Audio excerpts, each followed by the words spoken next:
Ya hablamos del título de la novela de Artsaj.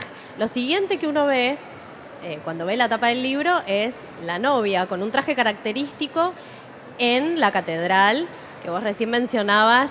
¿El matrimonio es un destino? Qué pregunta, Belu. El matrimonio es un destino en Armenia, lo quiero decir, en Artsaj también. Y hay algo muy particular en la novela donde yo fundo, como autora me hago cargo, Medio Oriente, que es donde se sitúa Armenia y Artsaj, y Occidente, porque Alma es, no sé por qué me señalo a mí, porque Alma es una armenia de la diáspora que viaja a esta zona en guerra. Y vos sabés, Belu, que cuando fue la guerra de los 44 días, uno de los disparadores que yo tuve para escribir la novela es que vi que aún en medio de la destrucción y bajo los misiles, bajo las bombas, la gente acudía, las parejas acudían a casarse. Y es la misma pregunta que yo hice cuando escribí No me olvides Armenují, la historia de mi abuela armenia. Mi primer libro es una no ficción, la historia de mi abuela. Yo decía, ¿por qué siguen teniendo hijos? Mi abuela tenía 8 hermanos. ¿Por qué siguen teniendo hijos si los están matando, si no tienen que comer? Y la respuesta es, y es la misma que es hoy, porque hay que poblar Armenia, porque hay que crear una descendencia.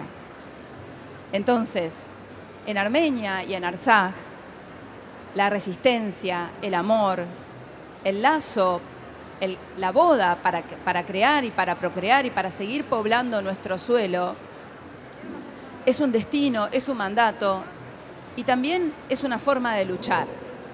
A mí me costó mucho entender esto, muchísimo me costó entenderlo, porque en Occidente tenemos otra idea de la libertad, del amor romántico, de cómo puede elegir una mujer, con quién estar, cómo, cuándo, dónde. Todo eso, bueno, tuve que deconstruirlo y volver a pensarlo y volver a entenderlo y volver a sentirlo y volver a analizarlo para volver a escribir y para vivir Armenia y Artsaj. Y ahora que me quedé 3 meses, bueno, directamente estaba inmersa en la cultura porque es muy distinto cuando uno vive la cultura desde adentro, con el ser de la mujer armenia, criada en Armenia, que es muy diferente a la armenia de la diáspora. Me acuerdo en una de las primeras notas que te hice que vos me dijiste que tu teclado era tu fusil. Hablamos de conflictos bélicos. Hace unos días le pregunté a Fernando Aramburu si escribir era político. Y ahora te lo pregunto a vos, ¿escribir es político? Qué bueno que me hagas esa pregunta, porque voy a disentir con el enorme Aramburu. Escribir, claro que es un acto político. Me encantó la respuesta, yo la vi, la entrevista. Por supuesto, Aramburu dijo que la política la pone el lector, el que lee. Pero escribir es un acto político también, porque la vida es política. Lo personal, decís, lo personal es político. La vida es, sí, porque no es lo mismo donde te sitúes. La vida no tiene sentido si no hacemos una elección, si no decimos, acá me quiero parar y por esto voy a luchar. Y eso es política. La vida es política, amor, guerra, sexo, creación, raíces, origen.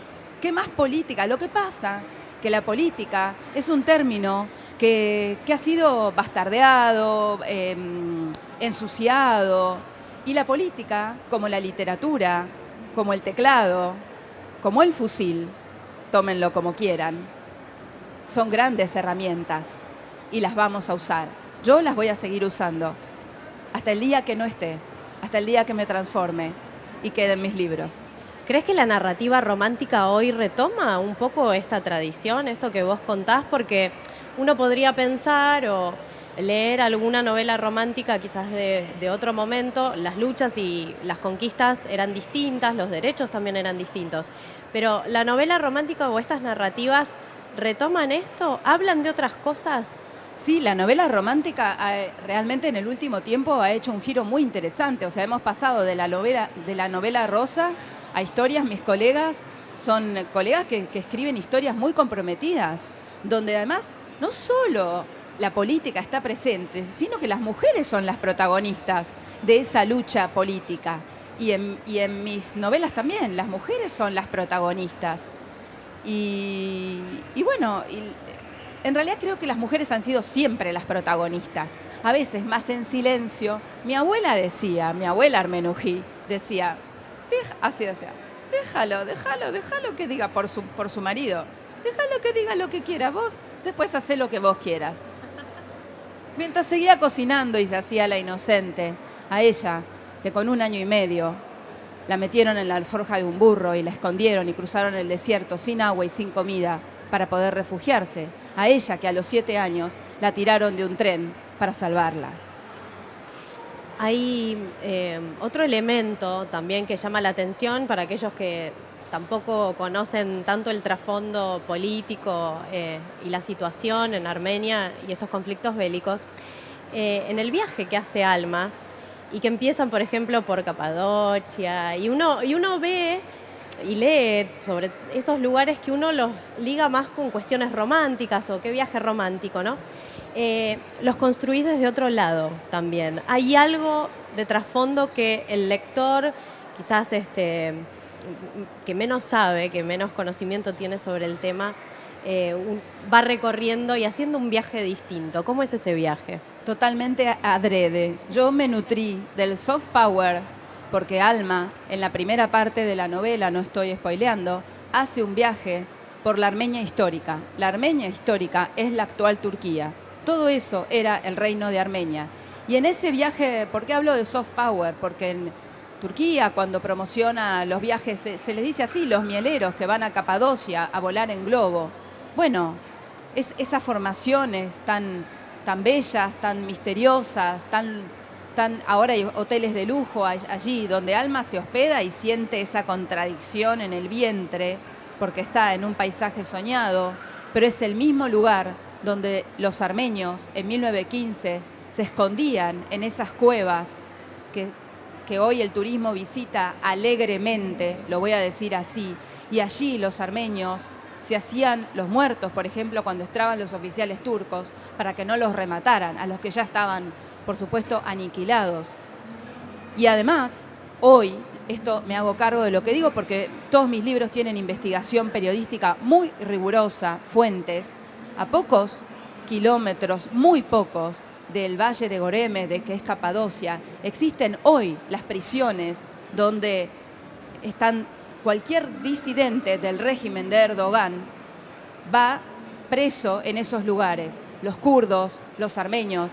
En Turquía existe el artículo 301 del Código Penal que dice que está prohibido referirse al genocidio armenio. El que se refiere al genocidio armenio va preso bajo cargos de insulto a la patria. Esto le pasó a Orhan Pamuk, premio Nobel. Le pasó a Elif Shafak, que es escritora, estoy nombrando escritores turcos, escritores turcos que hablaron sobre la causa armenia. Esto es muy importante. Además, siempre hay que distinguir entre lo que son las acciones del Estado y el pueblo. Los escritores lo han visibilizado, turcos también. Y bueno, entonces en todo ese viaje de Alma está esa doble mirada, esa Armenia histórica presente, la Armenia silenciada, porque hoy en Turquía viven aproximadamente, no quiero dar la cifra para no creo que son unos 100.000, para no equivocarme, armenios que viven silenciados. Es decir, el apellido, si yo estuviera allí, no podría usar mi apellido, Taktachian. El IAN, que es el sufijo que identifica los apellidos armenios, que quiere decir hijo de, se lo cambian por Oglu. ¿Por qué? Porque no pueden trabajar. Y ya con esto se los estoy ejemplificando. Y además, bueno, no voy a spoilar, pero ellos conocen unos personajes allí, turcos, armenios, con los cuales, pero bueno, es mi manera, a través de la literatura, lo que decíamos, de contar ¿qué es lo que habita Turquía? ¿Cuál es el basamento de Turquía? El basamento de Turquía es Armenia. Todo eso era el reino de Armenia. Con esto te lo cierro. Los arquitectos más importantes del Imperio Otomano, la actual Turquía, eran los armenios. Era una familia de arquitectos que se llamaba Balián. Balián era el apellido de mi mamá. Y lo quiero decir, hoy, 10 de mayo, es el cumpleaños de mi abuela María Balián, nacida en Maraş, a quienes los turcos otomanos, actual Estado turco, le mataron a toda la familia en el genocidio. Como homenaje entonces a ella. A ella, María A ella. Balián. Mirá qué casualidad. ¿Qué hay después de Artsaj? ¿A dónde llevas a Alma? Ya estuve escuchando que algunos quieren a Luciano, la quieren enamorar, les gustan los personajes masculinos. ¿A dónde la querés llevar? Alma va a seguir viajando al origen. Alma se tiene que encontrar. Además, hay algo muy interesante en la figura del origen. Vos sabés que yo estudié matemática antes de mi vida de periodista, antes de mi vida de escritora. Y hay una búsqueda hacia el origen que puede ser infinita. Y en ese infinito uno abarca el universo. Entonces, yo sé que Alma va a seguir viajando. No puedo decir a dónde, porque...